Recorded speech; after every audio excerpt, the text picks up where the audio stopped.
വാർത്തകൾ തുടരുന്നു.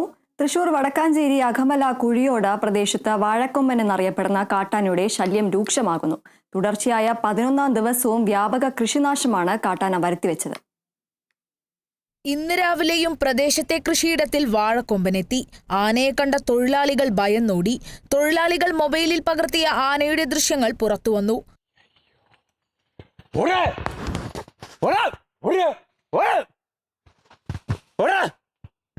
വിവരമറിഞ്ഞ് വാഴാനി ഫോറസ്റ്റ് സ്റ്റേഷനിലെ ഉദ്യോഗസ്ഥർ സ്ഥലത്തെത്തിയിരുന്നു. മനുഷ്യ വന്യജീവി സംഘർഷം പതിവായ മേഖലയിൽ RRT സംഘത്തെ രൂപവൽക്കരിക്കാൻ DFO 2 വർഷം മുൻപ് ഉത്തരവിറക്കിയിരുന്നു. അകമല കേന്ദ്രീകരിച്ച് രൂപം നൽകിയ RRTക്ക് ആവശ്യമായ വനപാലകരെ ഡിവിഷനിലെ വിവിധ സ്റ്റേഷനുകളിൽ നിന്ന് റൊട്ടേഷൻ വ്യവസ്ഥയിൽ നിയോഗിച്ചുകൊണ്ടായിരുന്നു ഉത്തരവ്. എന്നാൽ ഒന്നും നടപ്പായില്ലെന്ന് കർഷകർ ആരോപിക്കുന്നു. വാഴക്കൊമ്പന്റെ ആക്രമണത്തിൽ നിന്ന് തങ്ങളുടെ കൃഷിയിടങ്ങളെ സംരക്ഷിക്കാനും സമാധാനപരമായി ജീവിക്കാനും അടിയന്തര നടപടികൾ സ്വീകരിക്കണമെന്നാണ് കർഷകരുടെ ആവശ്യം. Kerala vision news, Thrissur.